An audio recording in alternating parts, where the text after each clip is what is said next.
Hi everyone, welcome back. I'm Danielle. And I'm Gemma. And this is Mas Dinero, a place where we share our personal experiences in finance as well as our expertise. And today, what are we gonna do? Today, we want to share something with you guys because we see people making more money, which we are so excited about, but we also see people spending more money. So as your income goes up, naturally a lot of us are going to raise our expenses, so we're going to spend more money. So we want to talk about how can we save more. For example, I have a friend who just told me she makes an extra $600 a month through her job. She got a raise, which is amazing. But at the same time, she is also spending more money because she went out and purchased a brand new car, and now she has a $400 car payment, plus insurance, plus gas. So the extra $600 that she's making is also being spent. Right, and so that kind of brings us to what we're gonna get into today. 3 ways you can really focus in on your finances to make changes. That way you can save 50% of your income. 50%? Is that really doable? Well, I'm gonna run the numbers at the end of this video and I'm gonna show you exactly how much you would have saved.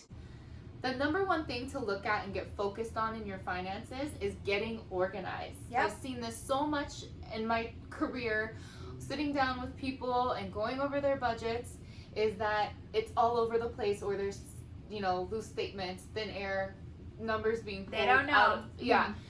And so that's what you need to know, is what you're actually doing, right? And to her point, what her friend was saying is like, I'm making $600 more. Is that even worth saying if you're already spending most of it? No, right? So we need to look at the numbers. Know your numbers. Write them down. You could have a fancy budgeter. There's plenty of things you can pull online or from advisors like us, and get really organized with your finances. But something that I did so simply this last year was like, I had a ton of automatic payments coming out, right, from both my business and my personal accounts. And I was just like, okay, this is all over the place. I need to take my own advice and get organized again. And sometimes that happens where you have to revisit every 6 months, year, whatever, to get reorganized over and over again.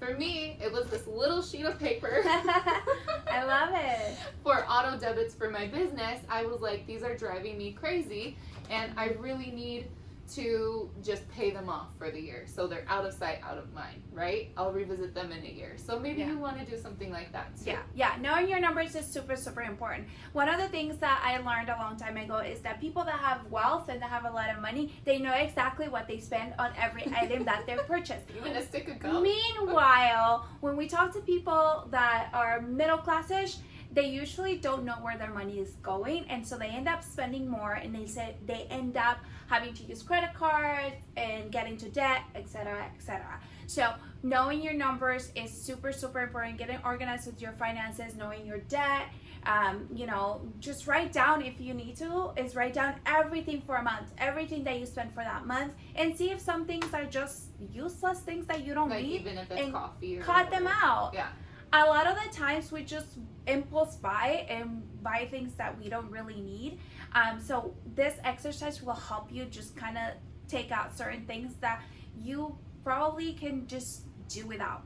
100%. And another tip, if you've actually already done this, or you're about to while we're talking about this video, and you've come to find that you could already save 10%, 20%, 50% from your income, well then you can go to your employer and elect for your direct deposit, half of it, 20%, 10%, whatever that number is for you, to be saved already in another account. All right, guys, so number 3 is you have to make sacrifices. Nobody gets to accomplish a goal without making some sacrifices. This is super, super important. So let me give you some examples. For me, I have been able to live off half of my income for a couple years now, but it didn't come easy, and I had to make a lot of sacrifices. One of the things is my living expenses. I don't live alone. I actually have a roommate, and we share everything 50-50. The gas, the internet, the electricity, everything. And that has allowed me to save more money. Lowering my overhead has been a big, big difference when it comes to saving. I love that so much, and you know, it reminds me of a girlfriend that I have who she actually got into a pretty hefty lease. You talk about those expenses and rent, I think, and especially for those who are in California like us, it's like the most significant part of our budget. It's just huge. I mean, anywhere you live, right? Mortgage, rent, but it's very, very expensive here. And she had a place in Playa Vista that's about $4,500 per month for just a 2-bedroom, right? And you know, initially had a roommate like you, but then lost her roommate. So what do you do in that type of circumstance? Well, she was very savvy with the Airbnb when that was coming out and was able to redo that side of the apartment to just have, you know, didn't really need to redo it other than buy some nice bedding, right, and put a bed in there, to make it suitable for Airbnb hosting on there and actually be able to cover those expenses, right? That's very smart. And you know, I know what you guys are thinking. I know that not everybody's able to live with a roommate. Maybe you have a family, you have kids, and you have, you know, things like that just it's not ideal. But there are other hacks that you can use. You know, maybe you can build a guest house and rent out the guest house. So I've seen a lot of people that house hack too. So there's definitely ways that you can reduce your expenses there. But also, like, other things that we all can use is eating out less, going out to eat less, you know, kind of having a schedule if you want to go out to eat once a month or whatever works for you so that you can save more money. One of the things that I love to do is I travel a lot. I love it and it's great. But I don't go over budget ever. You know, I stick to a certain budget. I look for deals, and I know it can be time consuming, but it's totally worth it. Look for deals on hotels. You know, I see if my girlfriends can pitch in, if we can all save money together, stuff like that. It's just looking for ways to make it work for you. Yeah, and I like that tip because there are a lot of travel cards out there. I have a couple friends who have just built amazing relationships with their creditors to the point where they're literally traveling on their points. That's amazing. I do that too. But you know, like I said, it does take some level of sacrifice. It does take some level of you doing a little bit extra, doing a little bit more homework, you know, instead of buying the deal now, waiting a few weeks and things like that. So making a sacrifice is super, super important for you to be able to accomplish your goals. Absolutely. That brings us to our third point, which is our favorite personally, because that's what we do here for you is make más dinero, right? So number 3, get focused on making more money. If all of these other points we've covered with you just aren't doing it for you to save 50% of your income, well, then that means that you need to make more money, right? And is that doable enough, you know, having a full-time job? Of course it is, but let's just say you want to stay within your job. Like your friend said, she was able to get more money from her employer, have a raise. Sure, there are raises. You can always go and ask for one if you've been there long enough.